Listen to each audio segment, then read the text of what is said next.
미국은 선택받지 못했습니다. 그들의 가장 가까운 우방, 캐나다한테 말이죠.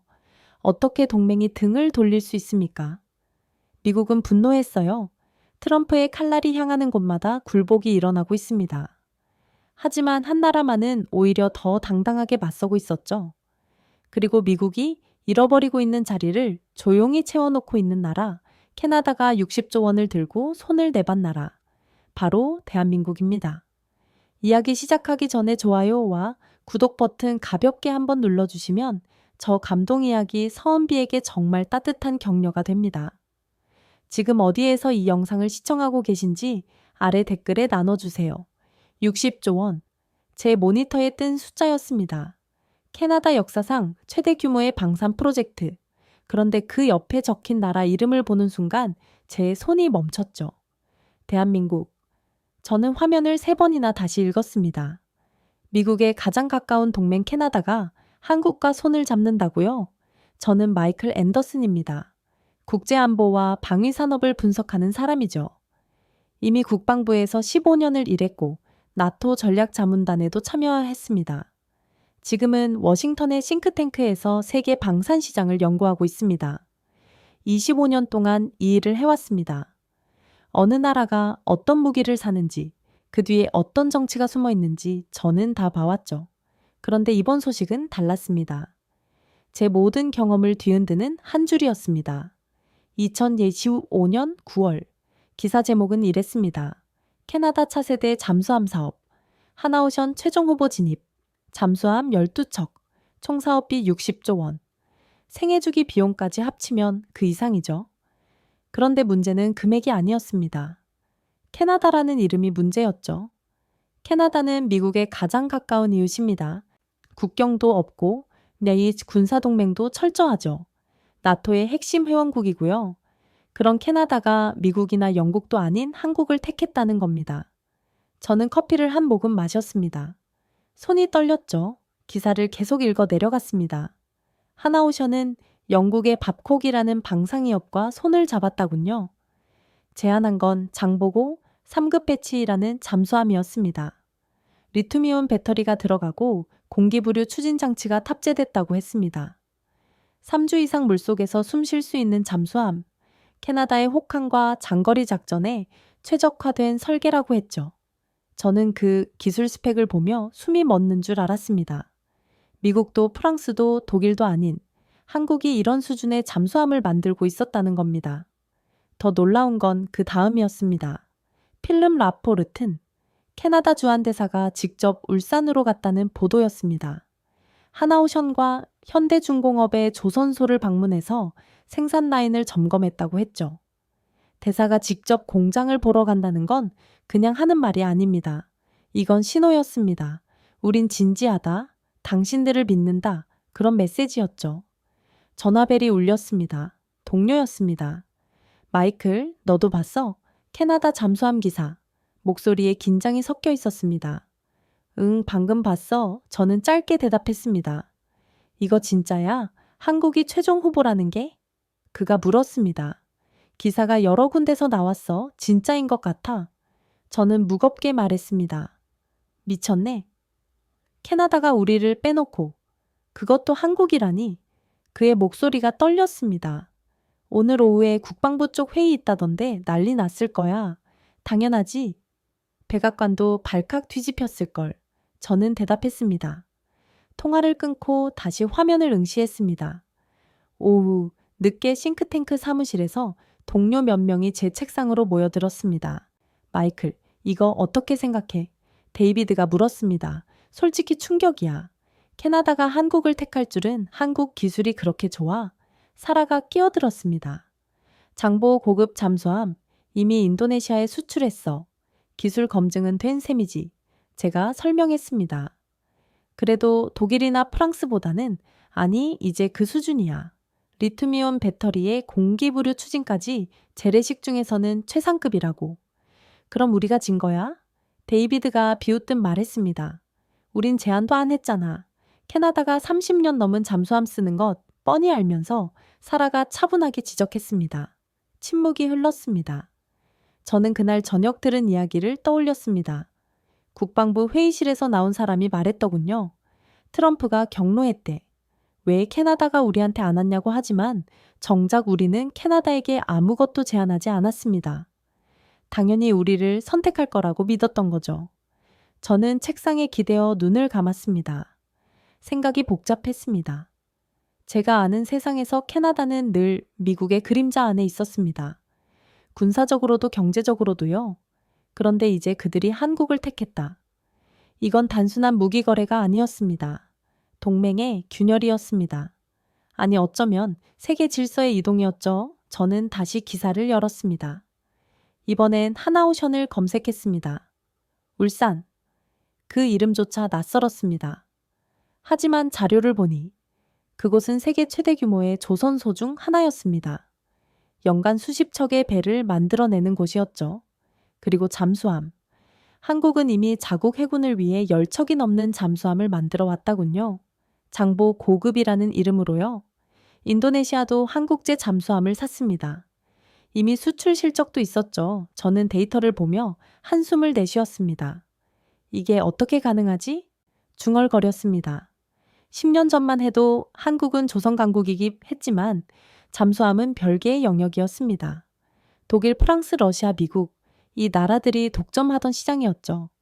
그런데 이제 한국이 그 테이블에 앉아 있었습니다. 아니 앉아 있는 정도가 아니었습니다. 최종 후보로 선택받았죠. 저는 경쟁사를 확인했습니다. 독일의 TKMS 세계적인 잠수함 제조사였습니다. 한화오션과 TKMS. 이 두 회사가 최종 후보였습니다. 미국 기업은 없었습니다. 저는 그 사실을 보며 뭔가 무너지는 소리를 들었습니다. 워싱턴에서 일하는 사람으로서 이건 충격이었습니다. 우리의 가장 가까운 동맹이 우리를 빼놓고 선택을 하고 있었던 겁니다. 창밖을 봤습니다. 워싱턴의 가을 하늘이 풀을 얻습니다. 하지만 제 마음속은 온통 회색이었습니다. 그날 저녁 집에 돌아와서도 뉴스를 계속 찾아봤습니다. 캐나다 언론들도 보도하기 시작했다군요. 한국의 기술력 캐나다 해군의 미래를 책임질 수 있을까? 한화오션, 북극 작전 가능한 잠수함 제한, 박국과의 협력으로 현지화 전략 강화. 기사마다 한국의 기술력을 언급했습니다. 비판적인 논조도 있었지만 대부분 긍정적이었습니다. 저는 소파에 앉아 노트북을 무릎에 올렸습니다. 손가락이 키보드 위에서 멈췄죠. 뭔가 써야 할 것 같았습니다. 분석가로서 이 상황을 정리해야 했습니다. 하지만 무엇부터 써야 할지 막막했습니다. 이건 단순한 수주 소식이 아니었습니다. 세계의 판이 움직이고 있었습니다. 미국 중심의 동맹체제가 흔들리고 있었죠. 그리고 그 중심에 한국이 서 있었습니다. 저는 책상 서랍을 열었습니다. 오래된 보고서 하나를 꺼냈죠. 2015년 작성한 글로벌 방산 시장 분석 보고서였습니다. 그 보고서에서 저는 이렇게 썼습니다. 한국은 빠르게 성장하고 있으나 고도 방산 기술 분야에서는 여전히 서방 기술에 의존하고 있다. 10년 전 제 판단이었습니다. 저는 그 문장을 보며 쓴 웃음을 지었습니다. 완전히 틀렸더군요. 한국은 의존하지 않았습니다. 스스로 만들어냈습니다. 그리고 이제 세계가 그들의 기술을 원하고 있었습니다. 저는 그날 밤 잠을 이루지 못했습니다. 머릿속에서 한 문장이 계속 맴돌았습니다. 왜 캐나다는, 그리고 왜 지금 한국을 선택한 걸까? 다음 날 아침 저는 결심했습니다. 이 질문에 대한 답을 찾아야겠다고. 직접 발로 뛰어서 현장을 보고 사람들을 만나야겠다고. 한국이 무엇을 가졌기에 세계가 그들을 택하는지 그 이유를 밝혀내야겠다고. 그렇게 제 여정은 시작되었습니다. 저는 그날 처음으로 인정했습니다. 한국이 진짜 강국이 되어버렸다는 사실을. 그리고 이제 세계는 그들을 중심으로 다시 짜이고 있었습니다. 답을 찾기 위해 저는 캐나다 정부 사이트를 뒤지기 시작했습니다. 그리고 발견했죠. 2024년 캐나다 한국 행동계획이라는 문서였습니다. 처음엔 평범한 외교 문서인 줄 알았습니다. 하지만 내용을 읽는 순간 제 손이 멈췄습니다. 에너지 협력, 천연가스 공급 확대, 석유 공동 개발, 히토류 자원 협력, 북극 항로 공동 개발, 그리고 마지막 항모, 방위산업 전략적 파트너십. 저는 화면을 뚫어지게 쳐다봤습니다. 이건 단순한 잠수함 구매가 아니었습니다. 캐나다가 한국에게 모든 것을 열어주고 있었던 겁니다. 자원도, 항로도, 기수도. 저는 다른 자료를 검색했습니다. 캐나다는 세계 4위 석유 생산국입니다. 천연가스 매장량도 어마어마하죠. 게다가 우라늄까지. 그런 나라가 한국과 에너지 협력을 확대하겠다. 머릿속이 복잡해졌습니다. 다음 날 아침 싱크탱크 사무실로 출근했습니다. 데이비드가 다가왔습니다. 마이클, 이거 봤어? 그가 태블릿을 제 앞에 내밀었습니다. 캐나다 산업부 보도 자료였습니다. 한국을 신뢰 기반 협력국 우선 지정. 제목만 봐도 심상치 않았습니다. 이게 뭔 소리야? 제가 물었습니다. 캐나다가 공급망 다변화 전략으로 한국을 최우선 파트너로 지정했대. 미국 의존도를 낮추겠다는 거지. 미국 의존도를? 응. 에너지, 방산, 핵심 광물까지 한국이랑 같이 하겠다는 거야. 데이비드의 목소리에 당혹감이 묻어났습니다. 저는 자리에 앉아 자료를 더 찾아보았습니다. 그리고 또 하나의 기사를 발견했습니다. 필립 라포르튼 주한 캐나다 대사 울산 조선소 방문. 2025년 9월. 저는 기사를 클릭했습니다. 사진이 있었습니다. 대사가 하나오션 조선소 안에서 거대한 잠수함 선체를 올려다보고 있었습니다. 그 옆엔 하나오션 임원들이 서 있었고요. 기사는 이렇게 적혀 있었습니다. 라포르튼 대사는 장보고 3급 잠수함의 생산 라인을 직접 시찰했으며 한국의 조선 역량에 깊은 인상을 받았다고 밝혔다. 저는 사진을 확대했습니다. 대사의 표정이 진지했습니다. 이건 의례적인 방문이 아니었습니다. 실사였습니다. 캐나다가 한국의 기술을 직접 눈으로 확인하러 온 거였죠. 점심시간에 동료들과 회의실에 모였습니다. 이거 어떻게 생각해? 사라가 물었습니다. 캐나다가 진심이라는 거지? 대사가 직접 공장까지 갔다는 건 제가 대답했습니다. 근데 왜 하필 한국이야? 독일이나 프랑스도 있잖아. 독일은 이미 후보에 올라 있어. TKMS. 근데 협력 방식이 달라. 한국은 기술 이전도 하고 현지 생산도 지원한다고 했어. 박혹이랑 손잡은 것도 그 때문이야. 사라가 자료를 넘기며 말했습니다. 그럼 캐나다가 한국 기술로 자기의 잠수함을 만들 수 있다는 거네. 그렇지. 독일은 그냥 완제품만 팔아. 근데 한국은 다르거든. 저는 고개를 끄덕였습니다. 오후에 또 다른 뉴스가 터졌습니다. 캐나다 국방부 공식 발표, 한국과 북극 작전 능력 강화를 위한 협력 논의 중. 저는 기사를 읽으며 한숨을 내쉬었습니다. 북극. 캐나다에게 북극은 핵심 이슈입니다. 영토의 상당 부분이 북극권이고 러시아와도 맞닿아 있죠. 그런데 그 북극 방어를 한국과 논의한다. 기사는 계속 이어졌습니다. 한국의 급지 선박 기술과 위성 관제 능력을 활용해 북극 항로 통신 및 항해 시스템을 현대화할 계획. 저는 눈을 감았습니다. 한국이 급지 기술까지 가지고 있었다는 걸 저는 몰랐습니다. 아니, 알려고 하지 않았는지도 모르죠. 저녁 무렵 워싱턴 소식통에서 연락이 왔습니다. 오랜 친구였습니다. 국무부에서 일하고 있죠. 마이클, 요즘 캐나다건으로 난리야. 그가 조용히 말했습니다. 어떻게? 백악관이 불쾌해하고 있어. 캐나다가 우리한테 한마디 상의도 없이 한국이랑 손잡는다고. 공식 항의는? 아직은 아니야. 근데 분위기가 안 좋아. 특히 트럼프 쪽은 완전히 뒤집혔다던데. 뭐래? 왜 우리 동맹이 한국한테 가느냐고. 배신이라고 했대. 저는 한숨을 내쉬었습니다. 근데 말이야. 친구가 말을 이었습니다. 우리가 캐나다한테 뭘 제안했어? 아무것도 없잖아. 그러니까 캐나다가 배신한 게 아니라 우리가 무관심했던 거지. 그의 말이 뼈 아팠습니다. 통화를 끊고 저는 다시 자료를 정리했습니다. 캐나다의 제안은 구체적이었습니다. 천연가스를 한국에 안정적으로 공급하겠다. 석유 공동 개발에 한국 기업을 참여시키겠다. 히토류 광물도 우선 공급하겠다. 그 대신 한국의 기술이 필요하다. 잠수함, 극지 선박, 방산 기술.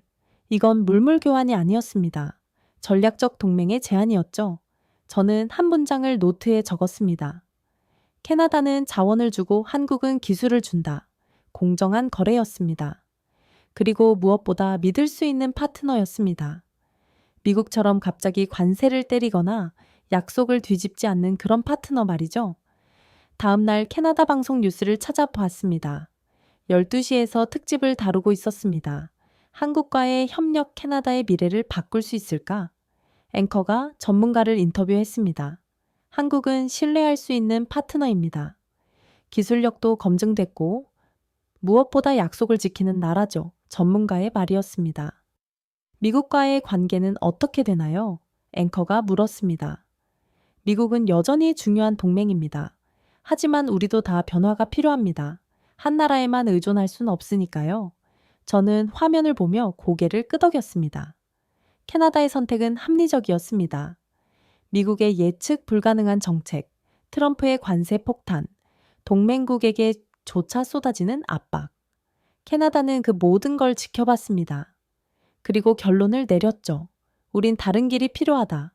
저는 창밖을 바라봤습니다. 워싱턴의 하늘은 여전히 푸르렀습니다. 하지만 뭔가 바뀌고 있었습니다. 세계의 판이 움직이고 있었죠. 며칠 뒤 또 다른 소식이 들려왔습니다. 한국과 캐나다가 에너지 포럼을 연다는 것이었습니다. 오타와에서요. 주제는 자원 협력과 방산 프로젝트 협의. 저는 그 소식을 보며 확신했습니다. 이건 시작에 불과하다고. 캐나다와 한국의 협력은 이제 막 시작됐고 앞으로 더 깊어질 거라고. 그날 저녁 집에 돌아와 소파에 앉았습니다. 텔레비전을 켰습니다. 뉴스에서 한국 이야기가 나왔습니다.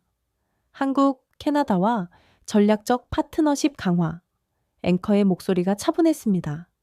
화면엔 울산 조선소 사진이 떴습니다. 거대한 크레인과 선체들, 그리고 잠수함. 저는 화면을 보며 중얼거렸습니다. 이게 현실이구나. 한국은 더 이상 추격자가 아니었습니다. 선두주자였습니다. 캐나다가 미국 대신 한국을 택한 이유, 이제 명확해졌습니다. 기술, 신뢰, 그리고 공정함. 한국은 그 세 가지를 모두 가지고 있었습니다. 저는 노트를 펼쳤습니다. 한 문장을 적었습니다. 캐나다가 등을 돌린 게 아니다. 한국이 세상을 움직이기 시작한 것이다. 그 문장을 보며 저는 깨달았습니다. 이건 단순한 수주 경쟁이 아니라는 걸, 세계 질서가 재편되고 있다는 걸, 그리고 그 중심에 한국이 서 있다는 걸. 창밖으로 워싱턴의 야경이 보였습니다. 불빛들이 반짝이고 있었죠. 하지만 제 시선은 이미 태평양 너머를 향하고 있었습니다. 한국. 그곳에서 무슨 일이 일어나고 있는지 직접 보고 싶었습니다. 답을 찾기 위해 저는 과거로 거슬러 올라가야 했습니다. 트럼프가 재선에 성공한 직후였죠. 그가 발표한 첫 정책이 무엇이었는지 아십니까? 관세였습니다.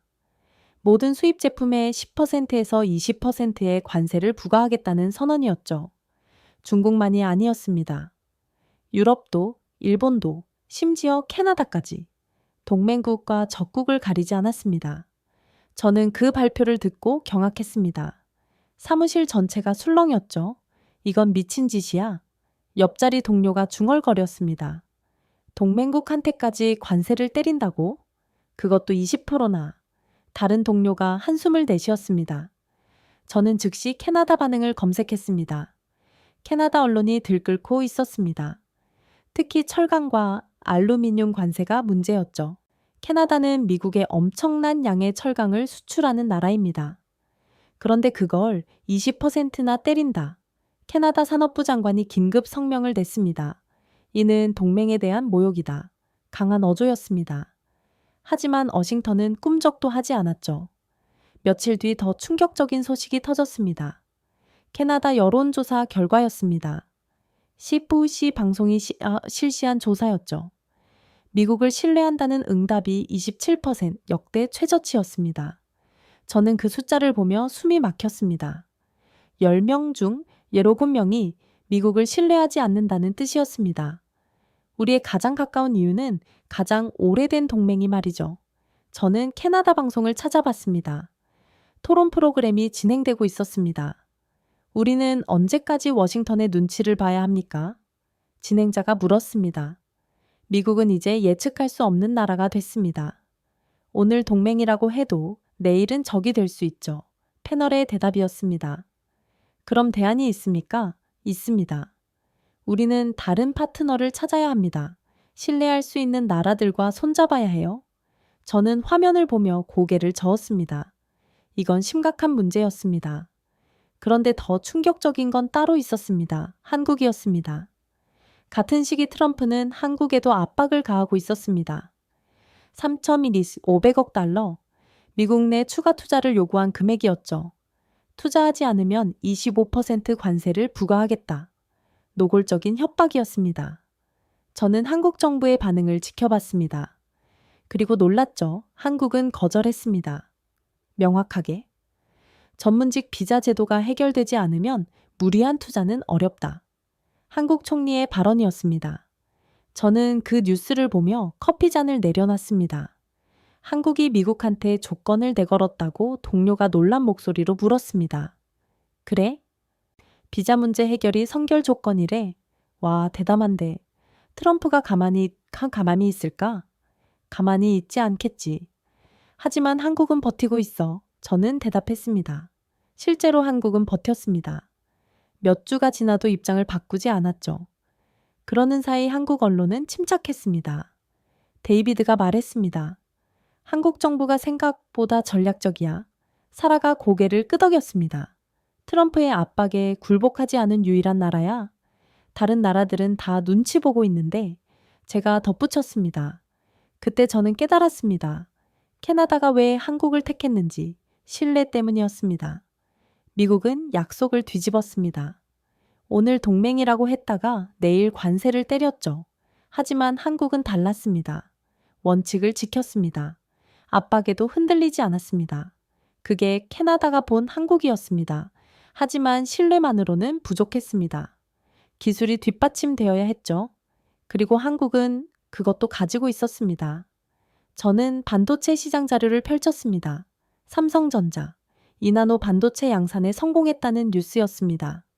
웨이퍼 한 장 가격이 2만 달러. 경쟁사는 대만의 TSMC였습니다. TSMC는 3만 달러를 고수하고 있었죠. 30%나 차이가 났습니다. 삼성이 가격 경쟁력까지 갖췄네. 동료가 자료를 보며 말했습니다. 가격만이 아니야. 성능도 검증됐어. 엔비디아가 삼성이랑 협력하기로 했다던데. 엔비디아가?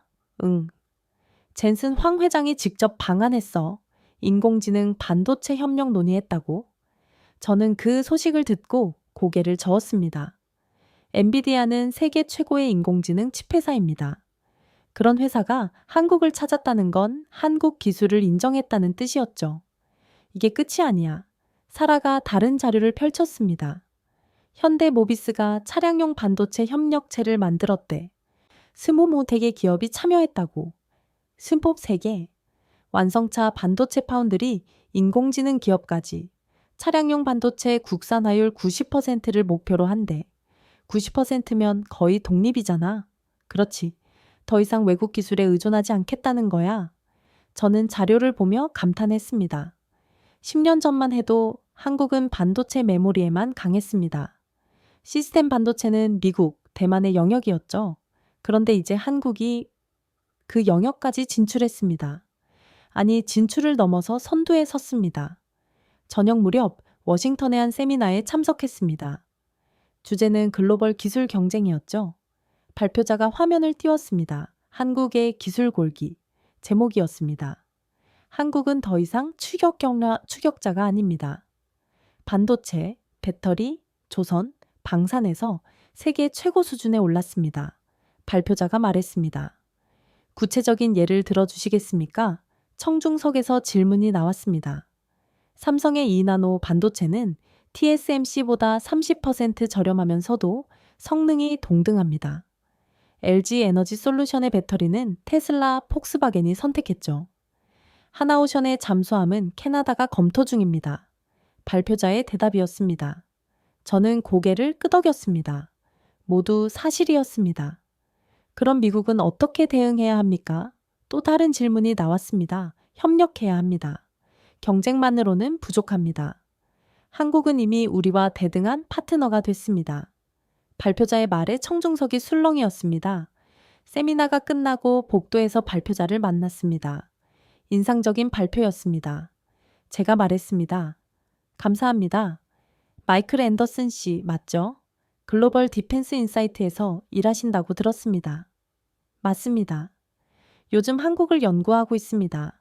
적절한 타이밍이네요. 한국은 지금 가장 주목해야 할 나라입니다. 캐나다가 한국을 택한 이유를 분석 중입니다. 간단합니다. 신뢰와 기술이죠. 미국은 둘 다 잃었고 한국은 둘 다 가졌습니다. 그의 말이 뼈 아팠습니다. 집으로 돌아오는 길에 라디오를 켰습니다. 경제 뉴스가 흘러나왔습니다. 캐나다 산업부, 한국을 신뢰 기반 협력국 우선 지정, 앵커의 목소리였습니다. 미국 의존용 경제에서 벗어나 한국, 일본과 공급망을 다 변화하겠다는 계획입니다. 저는 한숨을 내쉬었습니다. 미국 의존용 경제 탈피. 캐나다가 공개적으로 그런 말을 한다는 게 믿기지 않았습니다. 하지만 이해는 됐습니다. 트럼프의 관세 폭탄을 막고도 가만히 담이 있으란 법은 없으니까요. 집에 도착해서 소파에 앉았습니다. 노트북을 열어 정리를 시작했습니다. 캐나다가 한국을 택한 이유를. 첫째 신뢰. 미국은 예측 불가능했습니다. 오늘 친구 내일 적. 하지만 한국은 일관적이었습니다. 약속을 지켰고 원칙을 고수했습니다. 둘째 기술. 한국의 기술은 이미 세계 최고 수준이었습니다. 반도체, 배터리, 잠수함, 극지선박. 캐나다가 필요로 하는 모든 걸 한국이 가지고 있었습니다. 셋째 공정함. 한국은 일방적으로 요구하지 않았습니다. 자원과 기술을 교환하는 공정한 거래를 제안했죠. 캐나다는 석유와 가스를 주고 한국은 기술을 줬습니다. 서로에게 이익이 되는 관계였습니다. 저는 노트에 한 문장을 적었습니다. 캐나다가 택한 건 미국이 아니라 미래였다. 창밖을 봤습니다. 워싱턴의 밤이 깊어가고 있었습니다. 불빛들이 반짝였지만 어딘가 쓸쓸해 보였습니다. 저는 문득 깨달았습니다. 우리가 잃어버린 건 기술이 아니라 신뢰였다는 걸. 트럼프의 관세 폭탄은 돈 문제가 아니었습니다. 믿음의 문제였죠. 동맹국들이 미국을 더 이상 믿지 못하게 만든 것, 그게 진짜 문제였습니다. 그리고 한국은 그 빈자리를 채웠습니다. 조용히, 그러나 확실하게. 저는 노트를 덮었습니다. 이제 답은 명확했습니다. 캐나다가 한국을 택한 건 배신이 아니었습니다. 생존이었습니다. 그리고 한국은 그 선택을 받을 자격이 있었습니다. 기술로, 신뢰로, 공정함으로. 저는 눈을 감았습니다. 머릿속에서 한 장면이 떠올랐습니다. 필름 라포르튼 대사가 울산조선소에서 장보고 잠수함을 올려다보는 모습. 그 눈빛엔 확신이 있었습니다. 이 나라와 함께라면 괜찮을 거야. 그런 확신 말이죠. 저는 소파에서 일어났습니다. 이제 다음 질문으로 넘어가야 했습니다. 미국은 어떻게 반응할 것인가? 트럼프는 이 상황을 그냥 두고 볼까? 아니면 방역을 시작할까? 그 답을 찾기 위해 저는 내일 또 다른 자료를 뒤져야 했습니다. 하지만 한 가지는 확실했습니다. 세계는 이미 변하기 시작했고 그 변화를 막을 순 없다는 것. 한국은 더 이상 약속국이 아니었습니다. 강국이었습니다. 그리고 세계가 그 사실을 인정하기 시작했습니다. 트럼프가 돌아온 뒤 워싱턴의 공기가 달라졌습니다. 긴장감이었죠. 아니, 공포에 가까웠습니다. 백악관에서 연일 쏟아지는 관세 발표에 모두가 숨죽이고 있었습니다. 9월 국무부 비공식 모임에 초대받았습니다. 오랜 친구가 주선한 자리였죠. 참석자는 15명 정도. 국무부, 국방부, 상무부 관계자들이었습니다. 회의 실문을 닫자 한 고위 관계자가 입을 열었습니다. 솔직히 말하겠습니다. 지금 상황은 심각합니다. 그의 목소리가 무겁게 가라앉았습니다. 트럼프 대통령의 관세 정책이 동맹 체제를 파괴하고 있습니다. 구체적으로 어느 정도입니까? 누군가 물었습니다. 캐나다는 이미 등을 돌렸습니다. 한국과 전략적 파트너십을 강화하고 있죠. 유럽연합은 반발하고 있고 일본은 눈치만 보고 있습니다. 저는 조용히 듣고 있었습니다. 한국 거는 어떻게 됐습니까? 제가 물었습니다. 3,500억 달러 투자 요구는 사실상 무산됐습니다. 한국 정부가 거절했고 우리 법원까지의 관세의 법적 근거를 부정했으니까요. 백악관 반응은요, 격노했습니다. 특히 한국이 버티는 걸 보고 그가 말을 멈췄습니다. 뭐라고 했습니까? 한국이 우리를 무시한다고 했습니다. 회의실이 조용해졌습니다. 저는 한숨을 내쉬었습니다. 무시가 아니었습니다. 한국은 정당한 요구를 한 것뿐이었죠. 비자 문제 해결 없이 무리한 투자는 할 수 없다고. 원칙이었습니다. 일본은 어떻습니까? 다른 참석자가 물었습니다. 조용합니다. 너무 조용해서 오히려 걱정입니다. 무슨 뜻입니까? 일본은 공개적으로 반발하지 않습니다. 하지만 뒤에서는 다른 옵션을 찾고 있을 겁니다. 한국처럼요? 그럴 가능성이 높습니다. 저는 메모를 했습니다. 동맹국들이 하나둘 미국을 의심하기 시작했다는 뜻이었습니다. 회의가 끝나고 복도에서 국무부 친구를 붙잡았습니다. 실제로 얼마나 심각해? 제가 조용히 물었습니다. 마이클, 솔직히 말할게. 지금 동맹체제가 무너지고 있어. 그의 표정이 어두웠습니다. 그 정도야? 캐나다는 이미 갔어. 유럽은 우리를 믿지 않고 일본은 표정 관리만 하고 있고 한국은 당당하게 거절했잖아. 트럼프가 너무 밀어붙인 거지. 밀어붙인 정도가 아니야. 협박했어. 동맹국한테 그가 한숨을 내쉬었습니다. 그래서 결과가 이거야. 다들 도망가고 있어. 저는 사무실로 돌아왔습니다. 동료들이 모여서 뉴스를 보고 있었습니다. 국제 언론 특집이었습니다. 화면에 가디언 헤드라인이 떴습니다. 트럼프의 관세 폭탄, 동맹국과의 관계를 폭파하다. 그 다음은 이코노미스트였습니다. 한국의 침묵은 저항의 언어였다. CNN도 보도했습니다. 미국의 친구들이 등을 돌리고 있다. 저는 화면을 보며 입술을 깨물었습니다. 세계 언론이 일제히 같은 메시지를 보내고 있었습니다. 미국이 동맹을 잃고 있다고? 이거 정말 큰일인데. 데이비드가 중얼거렸습니다. CNN까지 이렇게 쓴다는 건 미국 언론도 문제를 인식하고 있다는 거지. 사라가 말했습니다. 저는 자료를 더 찾아봤습니다. 유럽 반응도 심상치 않았습니다. 독일 총리가 기자회견에서 말했다군요. 우리는 미국과의 관계를 소중히 여기지만 일방적인 압박은 받아들일 수 없습니다. 프랑스 외교부 장관도 비슷한 입장이었습니다. 동맹은 상호 존중에 기반해야 합니다. 모두 조심스러운 표현이었지만 메시지는 분명했습니다. 더 이상 미국 말만 듣지 않겠다. 그런 선언이었죠. 저녁 무렵 워싱턴의 한 레스토랑에서 옛 동료를 만났습니다. 나토 전략자문단에서 같이 일했던 프랑스 출신 분석가였죠. 마이클, 오랜만이야. 그가 반갑게 악수를 청했습니다. 잘 지냈어? 요즘 유럽 분위기는 어때? 제가 물었습니다. 솔직히 최악이야. 그가 와인을 한 모금 마시며 말했습니다. 트럼프의 관세 때문에 그것뿐이 아니야. 신뢰가 무너졌어. 유럽 정치인들은 이제 미국을 믿지 않아. 그 정도야? 응. 독일은 한국한테 전차를 더 사려고 하고 폴란드는 한국 무기로 군대를 재편하고 있어.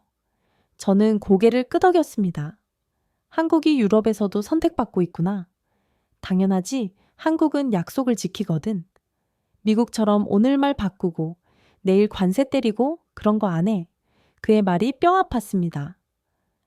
유럽이 미국을 떠날 것 같아. 떠나진 않을 거야. 나토는 여전히 중요하니까.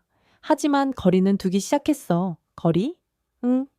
미국만 의존하지 않겠다는 거지. 다른 파트너를 찾고 있어. 한국, 일본, 그런 나라들 말이야. 동맹이 흔들리고 있었습니다. 겉으로는 유지되지만 속으로는 균열이 생기고 있었죠. 며칠 뒤 싱크탱크에서 긴급 세미나가 열렸습니다. 주제는 미국 동맹체제의 미래였습니다. 강당이 가득 찼습니다. 모두 불안해하고 있었죠. 첫 발표자가 무대에 올랐습니다. 트럼프 행정부의 관세 정책은 2차 세계대전 이후 구축된 동맹체제에 심각한 타격을 주고 있습니다. 화면에 그래프가 떴습니다. 동맹국의 미국 신뢰도 추이였죠. 급격히 하락하고 있었습니다. 캐나다의 경우 신뢰도가 27%까지 떨어졌습니다. 역대 최저치입니다. 유럽 연합 회원국 평균도 35%에 불과합니다. 일본도 40% 수준입니다. 숫자들이 화면을 채웠습니다. 모두 충격적인 수치였죠. 그렇다면 대안은 무엇입니까? 청중석에서 질문이 나왔습니다. 동맹국들은 새로운 파트너를 찾고 있습니다. 특히 한국이 주목받고 있습니다. 왜 한국입니까? 신뢰와 기술입니다. 한국은 약속을 지키고 세계 최고 수준의 기술을 보유했습니다. 발표자의 대답이었습니다.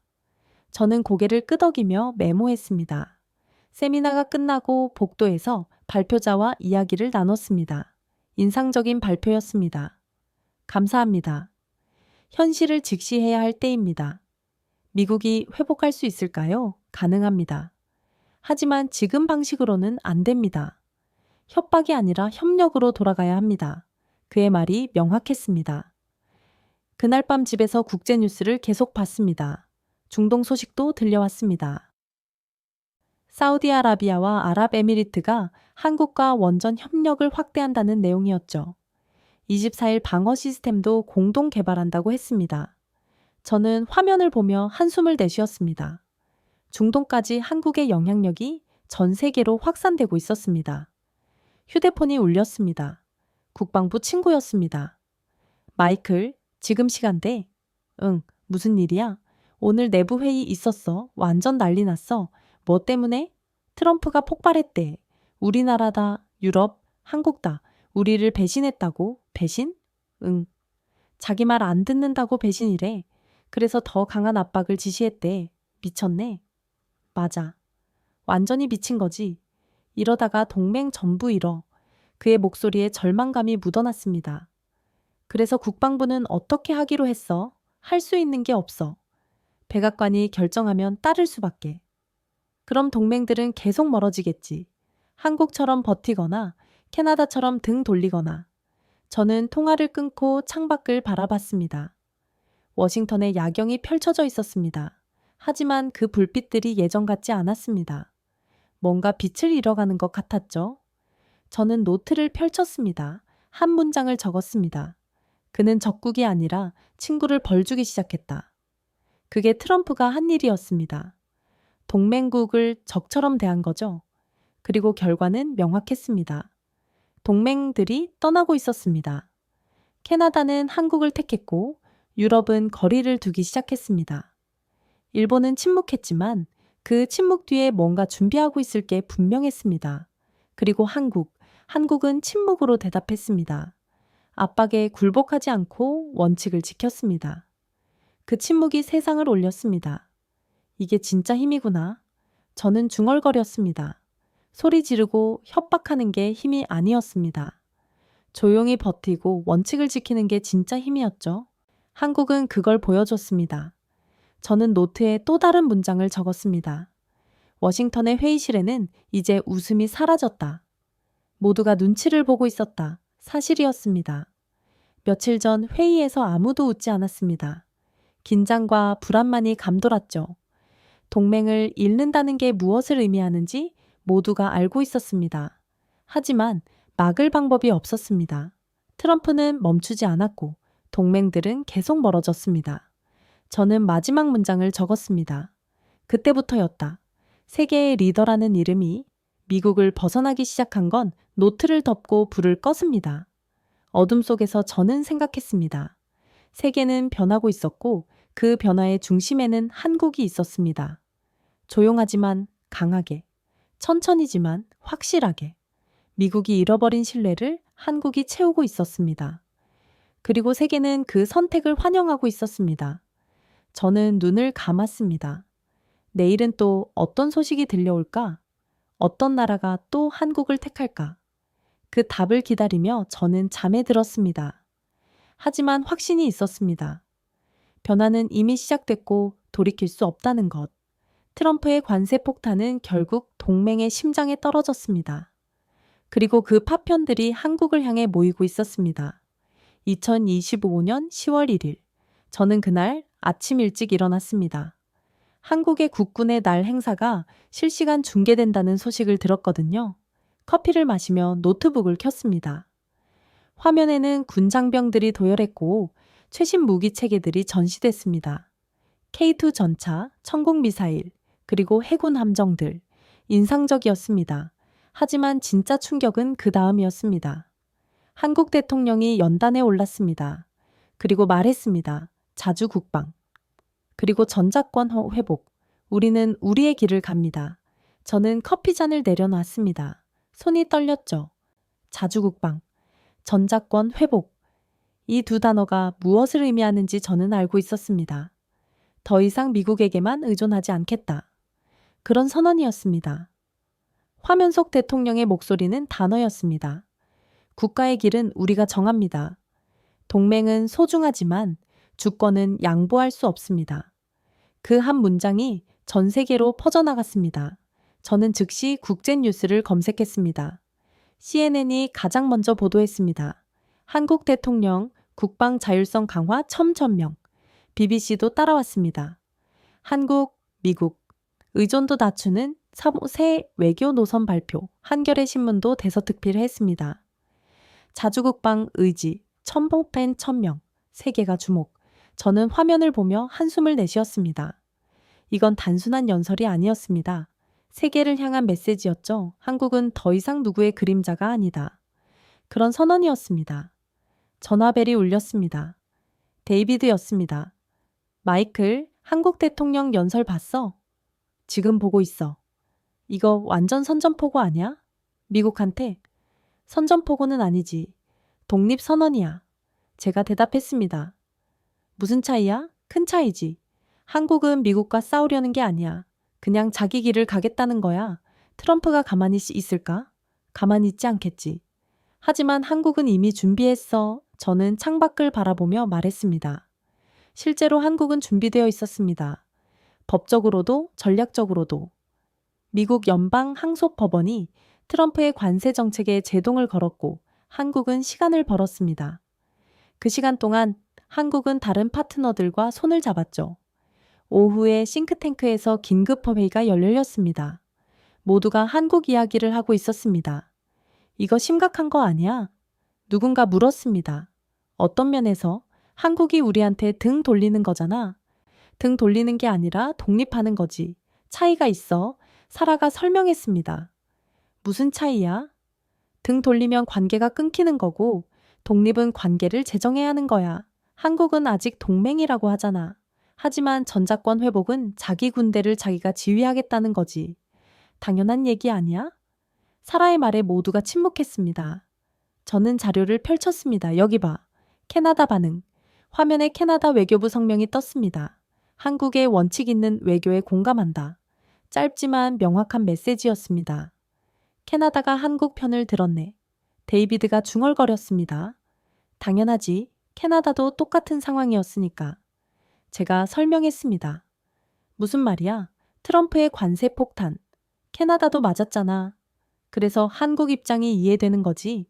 실제로 캐나다는 한국과의 협력 속도를 높이고 있었습니다. 같은 날 오후 캐나다 산업부가 발표했습니다. 한국과 자원 및 방산 협력 가속화. 구체적 프로젝트 일정도 공개됐습니다. 잠수함 프로젝트는 물론이고 북극 항로 공동 개발, 에너지 협력까지 모든 게 빠르게 진행되고 있었습니다. 저는 일본 반응도 찾아봤습니다. 하지만 일본은 조용했습니다. 공식 논평도 성명도 없었죠. 저는 일본 언론을 뒤졌습니다. 니케이 아시아에 짧은 기사가 하나 있었습니다. 한국의 자주 국방선언, 일본 정부 신중한 입장, 신중하다. 그게 전부였습니다. 저는 쓴 웃음을 지었습니다. 한국은 당당히 선언했고 캐나다는 환영했는데 일본은 눈치만 보고 있었습니다. 며칠 뒤 워싱턴 포스트의 칼럼이 하나 실렸습니다. 제목이 인상적이었습니다. 한국의 침묵은 저항의 언어였다. 저는 칼럼을 읽었습니다. 한국은 트럼프의 압박에 소리 높여 반발하지 않았다. 대신 조용히 버텼다. 법적 절차를 기다렸고 원칙을 지켰다. 그리고 결국 이겼다. 정확한 분석이었습니다. 한국은 싸우지 않았습니다. 그냥 버텼습니다. 그리고 그 버팀이 승리였죠. 저는 동료에게 칼럼을 보냈습니다. 이거 읽어봐. 한국 절약 정확히 분석했어. 봤어? 인상적이더라. 데이비드가 답장을 보냈습니다. 일본이랑 완전 대조적이야. 일본은 뭐 하는 거야? 눈치 보는 거지. 트럼프 화나게 하기 싫어서. 그래서 아무것도 못하는 거네? 응, 소국 외교라고 해야 하나. 저는 한숨을 내쉬었습니다. 일본의 태도가 아쉬웠습니다. 경제 대국이고 미국의 핵심 동맹인데도 목소리를 내지 못하고 있었습니다. 반면 한국은 달랐습니다. 크기는 작지만 목소리는 컸습니다. 원칙이 있었고 그 원칙을 지켰습니다. 저녁에 집으로 돌아오는 길에 라디오를 켰습니다. 국제뉴스가 흘러나왔습니다. 캐나다와 한국에너지 및 방산협력 본격화, 앵커의 목소리였습니다. 양국은 석유, 천연가스, 잠수함, 북극 항로, 평로 등 전방의 협력을 추진하고 있습니다. 저는 핸들을 잡은 채 고개를 끄덕였습니다. 한국의 원칙이 통했습니다. 트럼프의 압박을 버텼고 결과적으로 더 많은 파트너를 얻었습니다. 캐나다가 대표적이었죠. 집에 도착해서 소파에 앉았습니다. 노트를 펼쳤습니다. 한 문장을 적었습니다. 한국 총리의 목소리는 단호했다. 비자가 해결되지 않으면 투자는 없다. 그건 거절이 아니라 선언이었다. 그 다음 문장을 적었습니다. 국군의 날 대통령은 하늘을 향해 외쳤다. 자주국방, 전작권 회복. 그 말에 세계가 조용해졌다. 마지막 문장을 적었습니다. 일본은 침묵했고 캐나다는 미소 지었다. 두 동맹의 다른 표정이 모든 걸 말해주었다. 저는 노트를 덮었습니다. 창밖으로 워싱턴의 야경이 보였습니다. 불빛들이 여전히 반짝이고 있었죠. 하지만 저는 알고 있었습니다. 세계의 중심이 조금씩 이동하고 있다는 것을, 미국에서 다른 곳으로, 그리고 그 다른 곳 중 하나가 한국이라는 것을 저는 눈을 감았습니다. 한국의 전략이 명확해졌습니다. 소리 지르지 않기, 조용히 버티기, 원칙 지키기, 그리고 결과로 보여주기, 그게 한국의 방식이었습니다. 트럼프는 소리를 질렀습니다. 관세로 협박했습니다. 하지만 한국은 움직이지 않았습니다. 그리고 결국 흔들린 건 미국이었습니다. 동맹들이 하나둘 거리를 두기 시작했고 캐나다는 한국을 택했습니다. 일본은 눈치만 보고 있었고 유럽은 다른 옵션을 찾고 있었습니다. 저는 소파에서 일어났습니다. 냉장고에서 물을 꺼내 마셨습니다. 목이 말랐습니다. 하지만 갈증보다 더 큰 건 궁금증이었습니다. 한국이 어떻게 이렇게 변했을까? 10년 전만 해도 눈치 보던 나라가 이제는 당당히 자기 목소리를 내고 있었습니다. 그 비결이 궁금했습니다. 저는 다시 노트북을 열었습니다. 한국에 대해 더 알아야 했습니다. 기술만이 아니라 전략도 외교만이 아니라 철학도 그래야 이 변화를 제대로 이해할 수 있을 것 같았습니다. 화면에 한국 관련 기사들이 떴습니다. 저는 하나씩 읽어 내려가기 시작했습니다. 그리고 확신했습니다. 한국은 이제 더 이상 작은 나라가 아닌 세계가 주목하는, 세계가 선택하는, 세계가 따라가는 나라라고 말입니다. 캐나다와 한국의 협력 자료를 보는 순간 저는 의문이 들었습니다. 왜 캐나다는 한국을 택했을까? 잠수함만이 아니었습니다. 자료를 펼치자 엄청난 양의 협력 분야가 나열되어 있었죠. 에너지, 방산, 자원, 북극, 항로, 그리고 그 모든 걸 가능하게 하는 기술들. 저는 하나씩 파헤치기 시작했습니다. 첫 번째는 배터리였습니다. 캐나다는 광활한 땅덩어리를 가진 나라입니다. 전기차 시대의 배터리는 필수였죠. 저는 LG 에너지 솔루션을 검색했습니다. 세계 2위 배터리 제조사 테슬라, 폭스바겐, 현대차의 배터리를 공급하고 있었습니다. 그런데 놀라운 건 따로 있었습니다. 캐나다 정부가 LG 에너지 솔루션과 배터리 공장 건설을 논의 중이라는 소식이었죠. 배터리 공장을 캐나다에 저는 중얼거렸습니다. 기사를 읽어 내려갔습니다. 캐나다는 리튬, 코발트, 니켈 같은 핵심 광물을 보유하고 있었습니다. 한국은 세계 최고 수준의 배터리 기술을 가지고 있었고요. 완벽한 조합이었습니다. 캐나다는 원료를 제공하고 한국은 기술을 제공하는 그렇게 만들어진 배터리가 북미 시장을 공략하는 거였죠. 저는 동료에게 전화를 걸었습니다. 데이비드 LG 에너지 솔루션이 캐나다에 공장 짓는 거 알아? 봤어. 완전 윈윈이던데. 그렇지. 캐나다는 광물 있고 한국은 기술 있고. 근데 배터리만이 아니야. 방산도 봐. 데이비드가 말했습니다. 저는 즉시 검색했습니다. K2 전차, 한국의 주력 전차였습니다. 그런데 놀랍게도 폴란드가 이미 수백 대를 구매했다군요. 2022년부터 시작된 계약이었습니다. 저는 폴란드 국방부 발표문을 찾았습니다.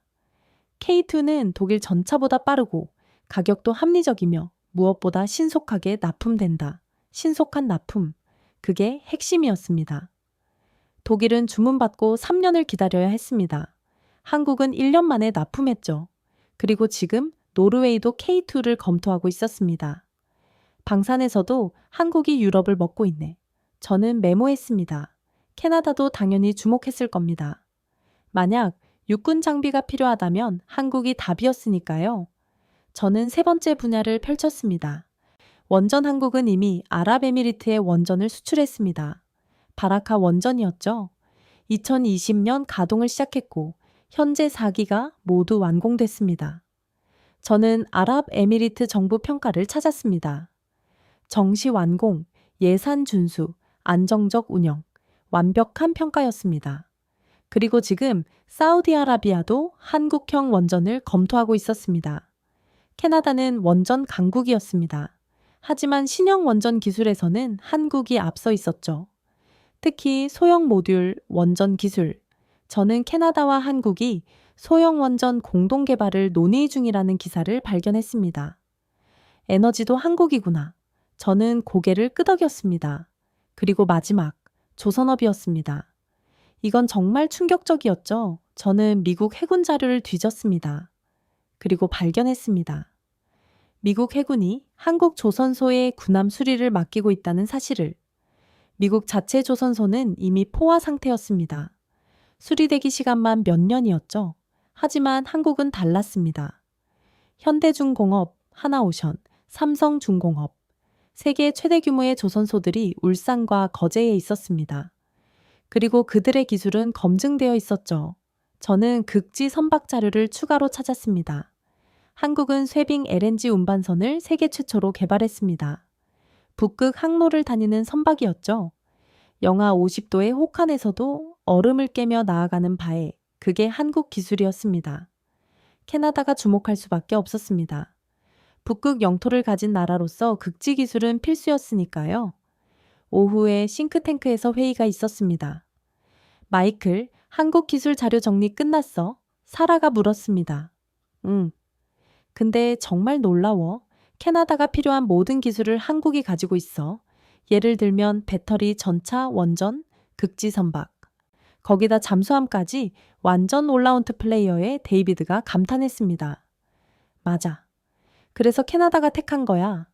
제가 설명했습니다. 미국은? 미국도 한국 조선소 쓰고 있어. 군함 수리 맡기고 있다고.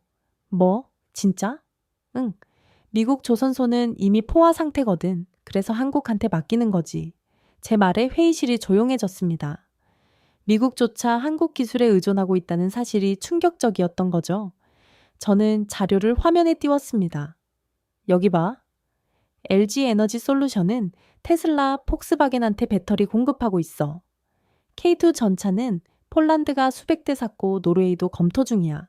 한국형 원전은 아랍에미리트에서 완벽하게 작동하고 있고 극지 선박 기술은 세계 최고 수준이야. 하나씩 나열하자 그림이 완성됐습니다. 캐나다가 한국을 택한 이유, 기술이었습니다. 단순히 잠수함 하나가 아니라 국가가 필요로 하는 모든 핵심 기술을 한국이 보유하고 있었던 거죠. 이제 이해가 돼 사라가 중얼거렸습니다. 뭐가? 캐나다가 왜 한국을 전략적 파트너로 삼았는지. 한국은 단순한 무기 공급자가 아니라 종합기술 파트너거든. 정확한 분석이었습니다. 저는 고개를 끄덕였습니다. 저녁에 집으로 돌아와 노트를 펼쳤습니다. 한 문장을 적었습니다. 캐나다가 필요한 모든 것을 한국이 가지고 있었다. 그 다음 문장을 적었습니다. 배터리로 미래를 달리고 전차로 땅을 지키고 원전으로 불을 밝히고 배로 바다를 열었다. 마지막 문장을 적었습니다. 미국조차 한국 조선소에 기대고 있었다. 이제 누가 누구를 필요로 하는지 명확해졌다. 저는 노트를 덮었습니다. 이제 캐나다의 선택이 완벽히 이해됐습니다. 한국은 특정 분야가 아니라 모든 분야에서 최고 수준이었습니다. 종합기술 한국, 그게 한국이었습니다. 그리고 그런 나라는 세계에 많지 않았죠. 미국, 중국, 그리고 한국. 이제 그 세 나라가 기술로 세상을 이끌고 있었습니다. 저는 창밖을 바라봤습니다. 워싱턴의 불빛이 여전히 빛나고 있었습니다. 하지만 저는 알고 있었습니다. 진짜 빛은 태평양 건너편에서 나오고 있다는 것을 울산의 조선소에서, 평택의 반도체 공장에서, 오창의 배터리 공장에서 그곳이 미래였습니다. 그리고 캐나다는 그 미래를 선택했습니다. 현명한 선택이었습니다. 저는 눈을 감았습니다. 내일은 미국의 반응을 분석해야 했습니다. 동맹들이 하나씩 한국을 택하는 상황에서 워싱턴이 어떻게 움직일지, 그게 다음 이야기였습니다. 워싱턴은 조용했습니다. 아니, 조용한 척하고 있었습니다. 2025년 10월 중순, 한국이 캐나다, 유럽, 중동과 잇따라 협력을 확대하자 백악관 분위기가 얼어붙었습니다. 저는 국방부 친구에게서 전화를 받았습니다. 마이클, 요즘 백악관 분위기 알아? 그의 목소리가 낮았습니다. 어떤데? 완전 얼음판이야. 캐나다, 독일까지 한국 쪽으로 가니까. 독일도? 응. K2 전차 추가 구매 확정했대. 폴란드도 더 사기로 했고. 저는 한숨을 내쉬었습니다. 유럽까지 움직이기 시작한 겁니다. 며칠 뒤 저는 워싱턴의 한정책 포럼에 참석했습니다. 주제는 동맹 관계의 재편이었죠. 발표가 시작되자 화면에 세계 지도가 떴습니다. 빨간 선들이 미국에서 각국으로 뻗어 있었습니다. 동맹 네트워크였죠. 그런데 발표자가 클릭하자 일부 선이 회색으로 바뀌었습니다. 현재 미국 중심 동맹 체제에 균열이 생기고 있습니다. 발표자가 말했습니다. 캐나다는 한국과 전략적 파트너십을 맺었습니다. 독일과 폴란드는 한국 무기 체계로 전환 중입니다. 화면에 구체적인 수치가 떴습니다. 폴란드 K2 전차 구매 1차 180대, 2차 추가 협상 중, 노르웨이 K9 자주포 도입 검토, 독일 천국 미사일 방어 시스템 관심 표명. 저는 메모하며 고개를 저었습니다. 유럽 전체가 움직이고 있었습니다. 중동은 어떻습니까? 청중석에서 질문이 나왔습니다. 더 극적입니다. 사우디아라비아와 아랍에미리트가 한국과 원전 및 미사일 방어 시스템 공동 개발을 추진하고 있습니다. 미국 무기 대신 정확히는 다변화입니다. 미국만 의존하지 않겠다는 거죠. 발표자의 대답이 명확했습니다. 저는 중동 자료를 따로 찾아봐 왔습니다. 아랍에미리트의 바라카 원전은 한국이 건설했습니다. 정시의 예산 내에서 완공됐죠. 그 성공 사례를 본 사우디아라비아가 한국형 원전을 검토하기 시작했습니다. 거기에 천국 미사일 방어 시스템까지 중동 전체가 한국 기술에 주목하고 있었습니다. 포럼이 끝나고 복도에서 국무부 관계자를 만났습니다. 이거 정말 심각한 거 아닙니까? 제가 물었습니다. 심각하죠? 지도 위에서 우리 동맹선이 하나씩 끊어지고 있어요. 백악관은 뭐라고 합니까? 트럼프는 배신이라고 합니다. 한국이 우리 기술을 훔쳤다고도 하고요. 훔쳤다고요? 말도 안 되는 소리죠. 한국은 스스로 개발했어요. 우리가 무시했을 뿐이고 그의 목소리에 자조가 섞여 있었습니다. 저는 사무실로 돌아와 미국 내 반응을 검색했습니다. 놀랍게도 내부에서 균열이 보이기 시작했습니다. 공화당 내부에서도 비판이 나오고 있었습니다. 더일이라는 매체에 실린 기사였죠. 트럼프식 동맹 정책 실패, 공화당 내 우려 확산. 민주당은 더 직설적이었습니다. 한국은 적이 아닌 모범이다. 한 민주당 의원의 발언이었습니다. 저는 동료들에게 자료를 공유했습니다. 봤어? 미국 내부도 갈라지고 있어. 데이비드가 말했습니다. 당연하지. 동맹을 잃는 게 보이는데 가만히 있을 수 없잖아.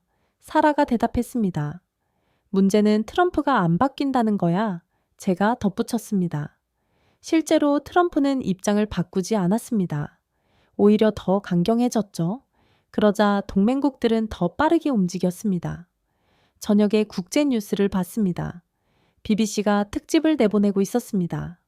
한국 동맹 재편의 중심 제목이었습니다.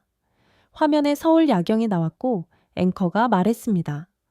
한국은 조용히 그러나 확실하게 세계 외교 지형을 바꾸고 있습니다. 뉴욕타임스도 비슷한 논조였습니다. 미국이 만들던 세계를 이제 한국이 주도한다. 저는 화면을 보며 깊은 한숨을 내셨습니다. 세계 언론이 일제히 같은 메시지를 보내고 있었습니다. 주도권이 넘어가고 있다고.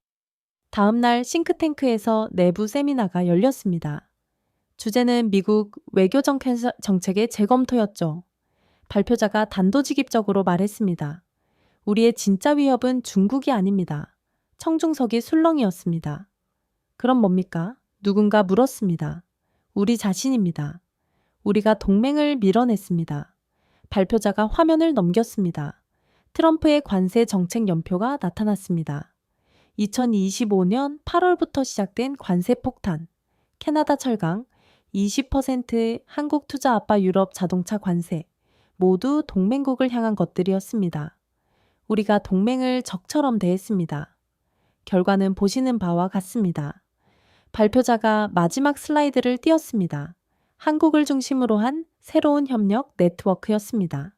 캐나다, 독일, 폴란드, 노르웨이, 사우디아랍에미리트 모두 한국과 연결되어 있었습니다. 이건 새로운 질서입니다. 그리고 우리는 그 중심에 없습니다. 세미나가 끝나고 저는 오랫동안 자리에 앉아 있었습니다. 생각이 복잡했습니다. 25년간 미국이 세계를 이끌었습니다. 그런데 이제 그 자리가 흔들리고 있었습니다. 중국 때문이 아니었습니다. 우리 자신 때문이었죠. 신뢰를 잃었고 동맹을 밀어냈고 원칙을 저버렸습니다. 그 빈자리를 한국이 채웠습니다. 조용히, 그러나 확실하게 저는 노트를 펼쳤습니다. 한 문장을 적었습니다. 워싱턴의 지도 위에서 하나둘씩 선이 끊어졌다. 그리고 그 자리에 코리아가 새겨졌다. 그 다음 문장을 적었습니다. 그날 회의에서 아무도 웃지 않았다. 동맹이 빠져나가는 소리가 들렸다. 마지막 문장을 적었습니다. 나는 그제 알았다. 한국은 적이 아니라 우리가 잃어버린 미래였다. 저는 노트를 덮고 창밖을 바라봤습니다. 워싱턴의 석양이 붉게 물들고 있었습니다. 아름다웠지만 어딘가 슬펐습니다. 해가 지고 있다는 느낌이었죠. 미국의 시대가 저물고 있는 건 아닐까. 그런 생각이 들었습니다. 저는 고개를 저었습니다. 아직은 아니었습니다. 하지만 변화는 시작됐습니다. 그리고 그 변화의 중심에 한국이 서 있었습니다.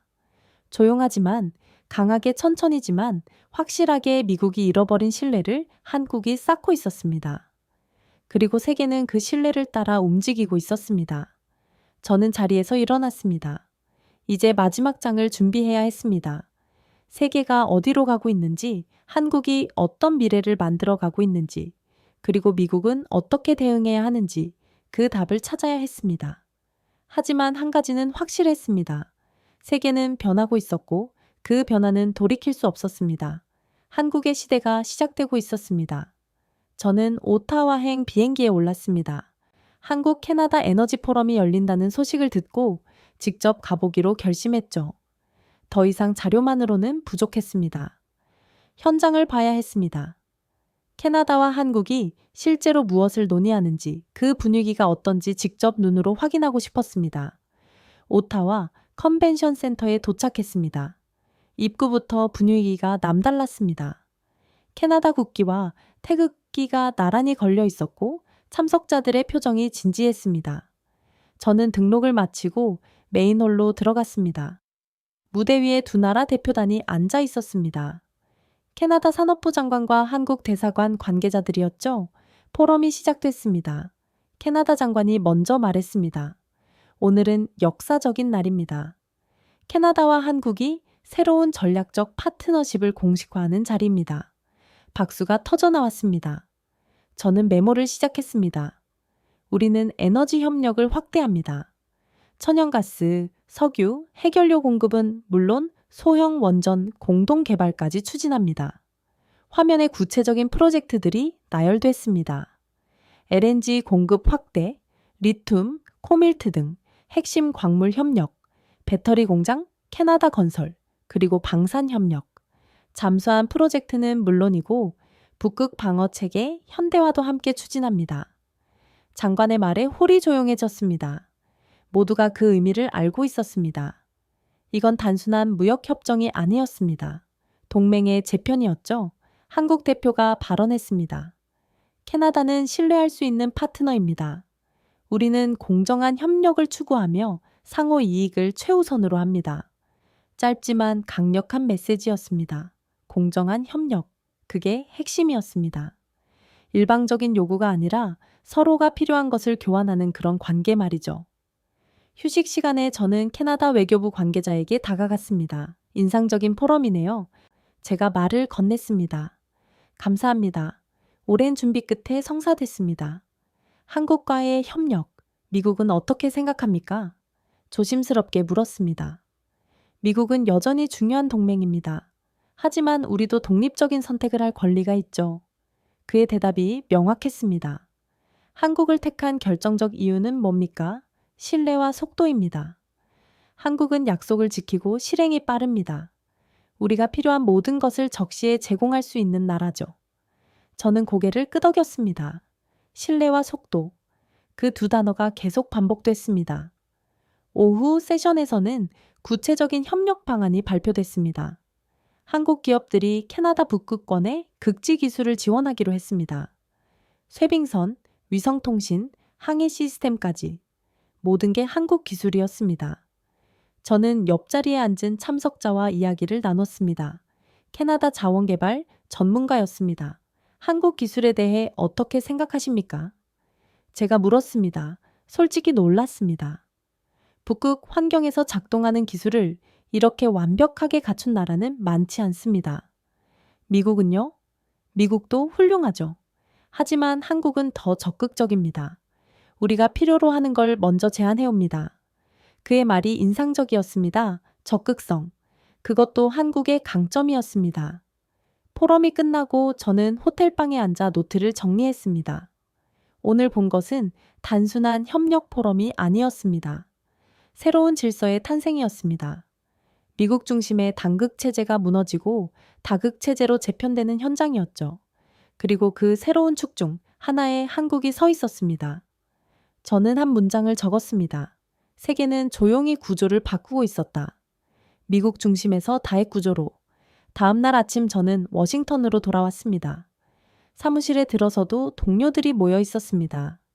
마이클, 캐나다 어땠어? 데이비드가 물었습니다. 놀라웠어. 완전히 다른 분위기야. 어떻게?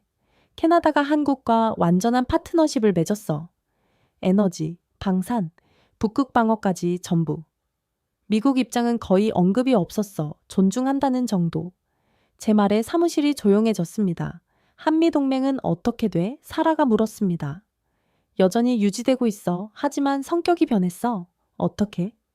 한국이 더 이상 보호받는 입장이 아니야. 협상하고 조율하는 파트너가 됐어. 제 설명에 모두가 고개를 끄덕였습니다. 저는 최근 자료를 펼쳤습니다. 한국 외교안보연구소에서 발표한 보고서였습니다. 한국의 전략적 자율성 확대 중 분석 제목이었습니다. 내용을 보니 명확했습니다. 한국은 미국과의 동맹을 유지하면서도 독자적인 외교 네트워크를 구축하고 있었습니다.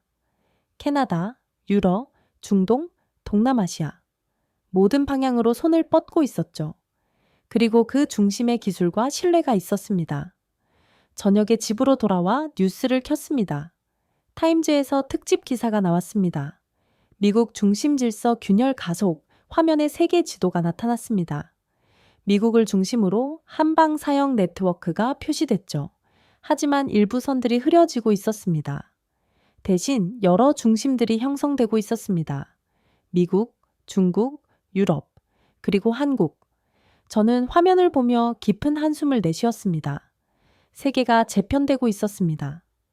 한 나라가 모든 것을 주도하는 시대는 끝나고 있었죠. 이제는 여러 중심이 협력하고 경쟁하는 시대였습니다. 그 중심 중 하나가 한국이었습니다. 저는 노트 마지막 장을 펼쳤습니다. 여정의 끝이었습니다. 한 문장을 적었습니다. 에너지 포럼의 연단 위에서 한국과 캐나다가 같은 문장을 읽었다. 공동의 미래. 그 다음 문장을 적었습니다. 워싱턴은 여전히 강했다. 그러나 강하다는 게 유일한 중심이라는 뜻은 아니었다. 마지막 문장을 적었습니다. 세상이 다시 짜이고 있었다. 조용히 그러나 확실히.